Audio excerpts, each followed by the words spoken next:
In this video, I'm going to do an unboxing, a setup, and some driving testing with this GKU D700 Dash Cam. GKU sent this over to me, and there is a product link in the description. It is 4K up front all the time and 1080p in the rear. It has night vision, 170 degree front and 150 degree field of view rear. It does come with the memory card. It does have some GPS tracking. It has a touch screen for sure. And it does have Wi-Fi and app control options with the cell phone. However, I do prefer just using the dash cam by itself and not using the app, but there is an app if that is what you'd like to do. And obviously the packaging on this is fine. And opening up the box, you do get a business card, you get a user manual right up front, and the user manual does have the QR code for your phone to scan. You get these two window plastics, which I don't use. I generally don't use those anyway on dash cams. And then this is obviously the front dash cam, which is the 4K dash cam. In my opinion, you want a 4K front dash cam. 1080p doesn't cut it up front, and really I think anything other than 4K is probably not the way you want to go in this day and age and at the price of the 4K cameras. So there is some plastic covering on the lens and on the touchscreen, and then this red piece is actually the part that sticks to your windshield. And the front dash cam does have a pivot function, so once you attach it where you want it, you can tilt it upwards or downwards. Now, pulling out everything else from the box, obviously it comes with the charger for the 12-volt power source, and on the back of it there is a USB port, and the connection type on this thing is a USB-C type connection. You can see the micro SD card that comes with the dash cam. It's already inserted. And you do need to orient this USB-C in an upward direction so that you can still plug in the rear camera.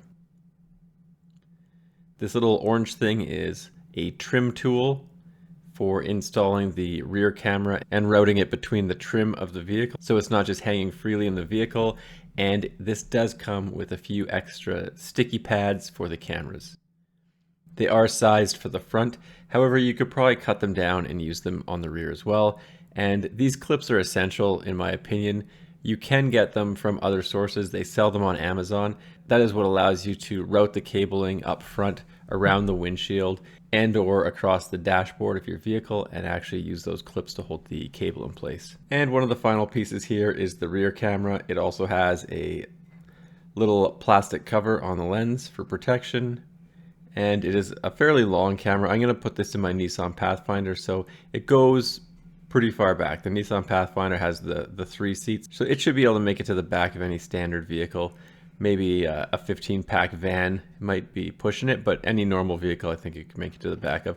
Obviously it's winter, it is Christmas while I'm doing this, so I have the car running so that the windshield is actually fairly warm when I'm sticking these things down, and I don't have any issues with it.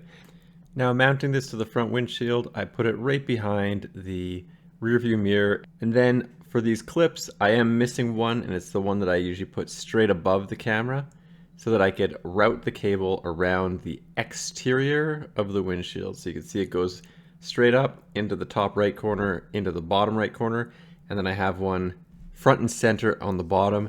And to clip that in place, I use a flathead screwdriver because it's just hard to get your hands in there. Now, plugging in the camera, it's going to come right to life here. And you can see the GKU logo on the touch screen. And as soon as it opens up, it's going to ask you to select your time zone. Obviously pick the one you're in, and then it's going to ask you for kilometers per hour or miles per hour. Select which one you want. It doesn't really matter, I guess.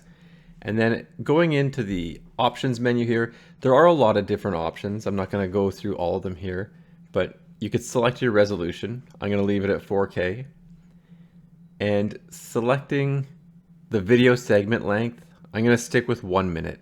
So what that does is every 1 minute the video will restart and shoot a new video.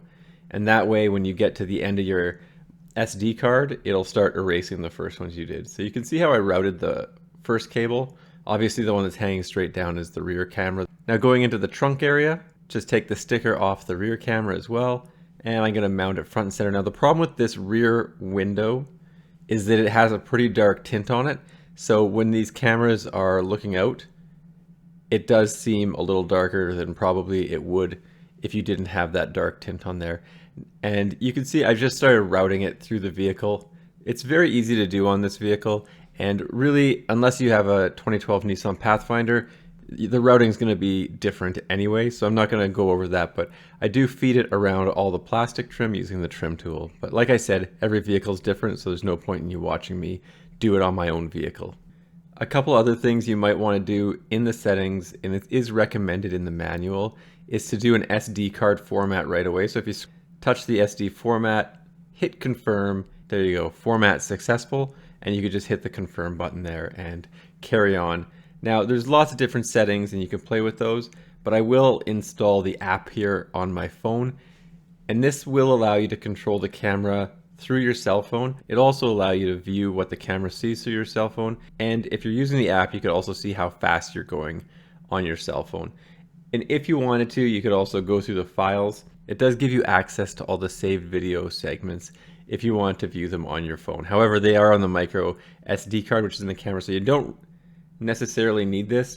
I think I would rather just set the dash camera up as I wanted to, and then if you have an accident or you need to pull it, I would just pull the SD card out rather than having another app on my phone or having this app while I'm driving. However, there's value in the app. I think it is easier to change the settings using your phone. Obviously, it's a much bigger screen, so there are benefits to the app. I just don't think it'd be something I would use. I'm not going to play around with the camera. I'm just going to sort of set it and forget it. Now, all these driving videos are now what I've pulled off of the dash cam or the rear camera. And as you can see, coming up to a light, you could definitely see license plate numbers, and then looking from the rear camera, it's a little bit more difficult to see the license plate, but as long as they're right behind you, you can see it, and you can see the people in the vehicles as well. So the dash cam works pretty good front and rear in the day. This is just another shot of the rear camera coming out of a mall or something, and you can flip the image on the rear camera as well. That option does exist within the menu. And like I said, you do have a wider field of view up front. When you're driving, it is 170 versus 150 degrees. And I think the 4K just makes a significant difference when you're driving around. Everything's clearer, you can see the signs on the side, you can read everything well. And this is really the reason I would get a 4K camera up front. It's just a lot more clear and you can see what's going on. For the rear, I think it's fine at 1080p. I don't really see an issue with it, but up front, you do want it. And now this video may be a bit compressed from what it actually looks like on my computer when I'm pulling it straight off the SD card, because I do have to convert the file to a format that I could use with DaVinci Resolve for doing video editing and stuff like that. So it may have lost a little bit of the quality as well when you're viewing this on YouTube. And it's probably downscaled to 1080p as well. So it is good. It is a very clear camera and it does a good job. And this is obviously semi-low light conditions. It's winter, it's cloudy. I was waiting for a sunny day, but it has not been forthcoming, nor is it in the forecast. So you get what you get. But comparing this to the D600, which I reviewed maybe half a year ago now, this is a better system. Definitely. The 4K is better, and the touchscreen, in my opinion, really separates the cameras. I think the touchscreen is the way to go, especially if you're kind of like me and don't want to use a cell phone app. Just having the ability to set up the camera without actually having to interact with your cell phone and different apps is a big plus in my opinion. And that's what I would prefer. And for night driving, just coming through this strip mall area, you could definitely read all the signs very well. You could see the cars. Like I said, you could read all the license plates, and pedestrians are very clear when driving at night. Now, going way out into the country, just hitting some roads with minimal street lights, where most of the lights coming from houses or other cars. Obviously, you're not going to be able to read the license plate of oncoming cars because of the headlights. It might not be as clear as your eye while you're driving, but it does a very good job at picking up images in the low light conditions. For the rear camera, it was a little bit tough to see when there was no light whatsoever because it doesn't have that night enhancement and there's no headlights to help it. But once you get into town and there's some street lights and lights from other cars from behind you as well, it is 1080p. You do get more haloing around the lights, but you could definitely see what's going on. I don't think you could read license plates off the rear camera at night, or at least it would be very difficult. However, you can still see what's going on in the rear while you're driving. For the GKU D700, Definitely the touchscreen is a big improvement. And if you had a dash cam that was of lower resolution or didn't have that touchscreen capability, I would recommend going to something like this D700 that has that 4K and the touchscreen, because the prices become pretty reasonable on these things.